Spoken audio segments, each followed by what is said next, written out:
महाभारत के समय की ग्रहों की के लाइन या हिंदी में संरचना कहते हैं शायद वापस आए। पहले तो उसका अर्थ समझिए। दुनिया ने बहुत तबाही पहले ही देख रखी है। First world war, second world war, third भी देख लेंगे।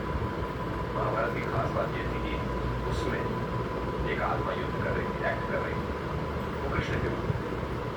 तो बस वो जो अलाइनमेंट गॉड करा रहा है उसका उतना ही अर्थ है।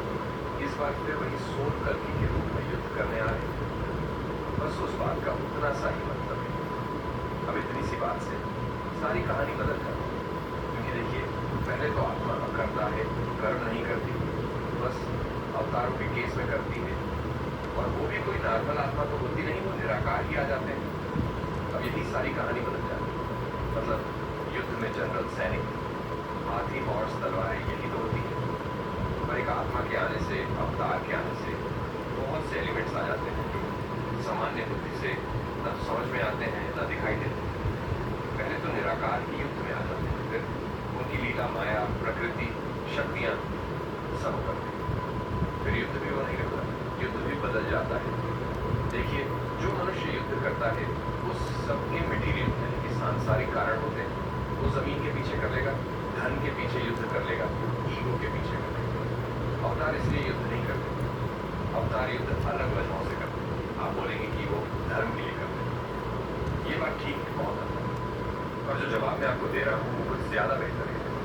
अवतार युद्ध करते हैं कहानी पूरी करते हैं। अब ये बहुत गहरी बात है। एक्चुअली में इस धरती पर कोई भी कहानी तब तक पूरी नहीं है जब तक उसका एक सही अंत न हो। हम मनुष्यों की लाइफ में कहानियां अक्सर अधूरी रह जाती हैं। आगरा की किसी पुरानी गली में एक बाबा जी रहते हैं, आज भी इंसाफ के लिए भटक रहे हैं। पता नहीं न्याय क्या है। पटना में एक बेटे ने माँ बाप को प्रॉपर्टी के लालच में निकाल दिया। माँ बाप परेशान। पुणे में एक कार ने लोगों को कुचल दिया।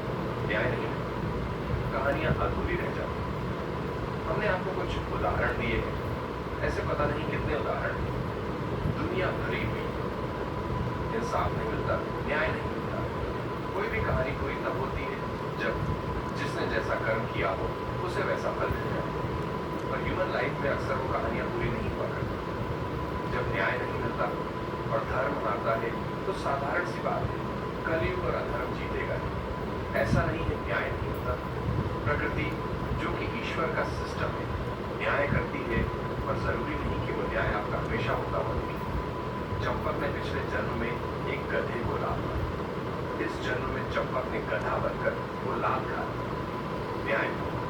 पर क्योंकि दूसरे जन्म में हुआ यह न्याय, बॉडी बदल गई, तो वो कहानी मनुष्य की नजरों में पूरी नहीं। प्रकृति हमेशा न्याय करती है, कर ही देती है, पर वो न्याय हमेशा मनुष्य की दृष्टि में नहीं आता। उसके पीछे कारण है कि मनुष्य एक लिमिट के बाहर चीजों को नहीं देख पाता, नहीं समझ पाता।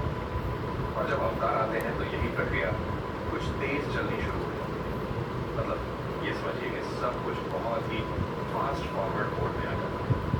कुछ गलत हुआ है तो हिसाब किताब अगले जन्म पर नहीं जाएगा, तब इसी जन्म में पूरा होगा। मतलब पूरी कहानी उस लीला में पूरी होती ही है। रावण, कंस, कौरव, भीष्म, द्रोण, कर्ण, पांडव, हिरण्यकश्यप, प्रहलाद, वाली, सुग्रीव, केवट, अहिल्या, शबरी के साथ कोई भी एक बार अवतार की लीला शुरू हो, कहानी पूरी होगी, अधूरी नहीं रहेगी। तो अवतार का एक मुख्य उद्देश्य होता है एक कहानी को पूरा करना। अब अवतार युद्ध भी केवल इसलिए करते हैं, धर्म की स्थापना, अधर्म का विनाश, यह भी उस कहानी का हिस्सा बनते हैं। तो उम्मीद है अब आप समझ गए होंगे अवतार युद्ध क्यों करते हैं और मनुष्य युद्ध क्यों करता है। दोनों में अंतर होता है। प्रहलाद को हिरण्यकश्यप अगर निपटा देता या नरसिम्हा नहीं आते तो कहानी अधूरी रह जाती। राम अगर सीता के लिए युद्ध नहीं करते तो कहानी अधूरी रह जाती।